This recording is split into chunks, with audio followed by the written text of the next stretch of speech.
Assalamualaikum warahmatullahi wabarakatuh. Perkenalkan, nama saya Garini Rafif Ardiningrum dengan NIM 82. Di sini saya akan membahas perkembangan kognitif remaja dengan subtema teori kognitif menurut Piaget.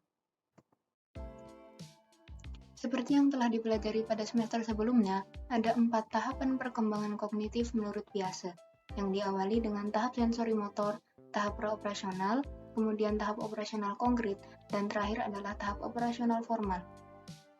Sesuai dengan pembahasan pada tema ini yakni remaja yang dimulai pada usia 11 tahun, di mana menandakan bahwa pada usia tersebut, individu telah memasuki tahapan terakhir dari perkembangan kognitif menurut Piaget, yakni tahap perkembangan operasional formal.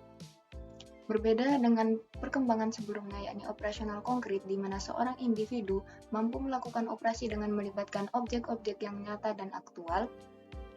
Pada tahapan operasional formal ini, seorang remaja pemikirannya tidak lagi terbatas pada sesuatu yang aktual dan konkret. Pemikirannya mulai bersifat logis, abstrak, idealistik, dan fantasik, yakni individu telah mampu membuat skenario atau peristiwa seakan benar-benar terjadi dan mencoba untuk melakukan penalaran yang lebih logis. Ada 3 karakteristik tahap perkembangan kognitif operasional formal. Yang pertama abstrak, yang kedua idealistik dan fantasi, dan yang terakhir logis. Yang dimaksud dengan pemikiran yang abstrak adalah, pada tahapan ini, individu mampu memecahkan masalah secara verbal tanpa melihat sesuatunya secara konkret.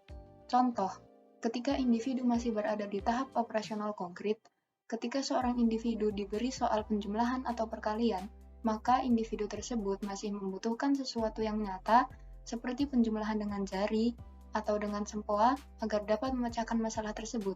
Akan tetapi berbeda halnya dengan tahapan operasional formal, di mana individu sudah dapat memecahkan suatu soal tanpa melihat sesuatu tersebut secara nyata. Contoh, ketika soal penjumlahan atau perkalian, individu dapat memecahkan soal tersebut hanya dengan membayang-bayangkannya saja tanpa melakukan atau melihat objek yang nyata, seperti melakukan penjumlahan dengan jari atau dengan sempoa. Yang kedua, individu memiliki pikiran terhadap pemikiran itu sendiri, seperti mulai mempertanyakan tentang mengapa aku memiliki pikiran seperti yang saat ini aku pikirkan.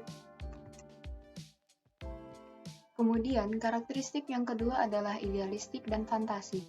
Pemikiran individu pada tahap operasional formal banyak mengandung idealisme dan kemungkinan-kemungkinan yang akibatnya individu sering membandingkan dirinya dengan orang lain menurut standar ideal, seperti standar ideal kecantikan contohnya.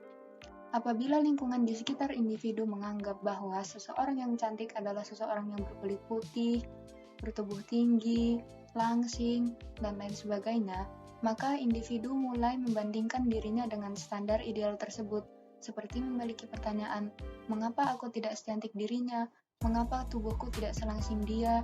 Atau mulai berandai-andai, seharusnya aku lebih kurus dan memiliki kulit yang lebih putih.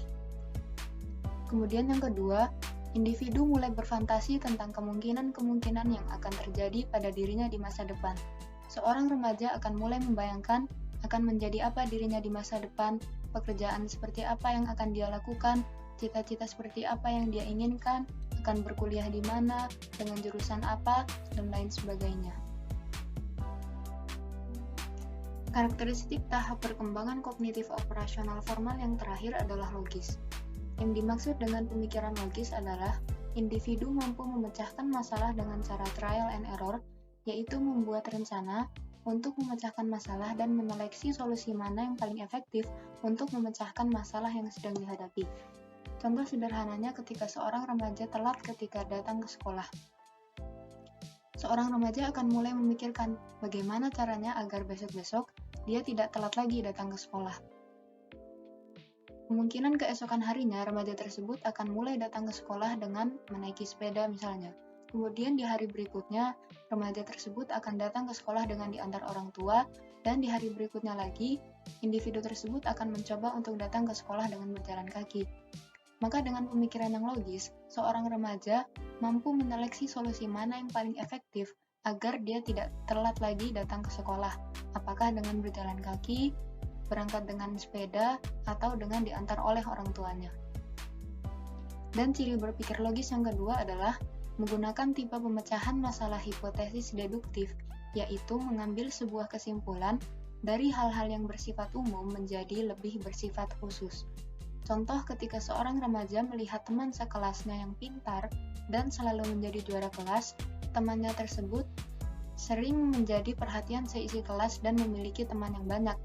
Otomatis remaja tersebut juga akan berpikir bahwa kalau aku juga menjadi anak yang pintar dan menjadi juara di kelas, kemungkinan aku juga bisa menjadi seperti dia, yakni menjadi perhatian seisi kelas dan memiliki teman yang banyak. Sekian pembahasan terkait perkembangan kognitif remaja dengan teori kognitif menurut Piaget dari saya. Kurang dan lebihnya mohon maaf, semoga dapat dipahami. Wassalamualaikum warahmatullahi wabarakatuh.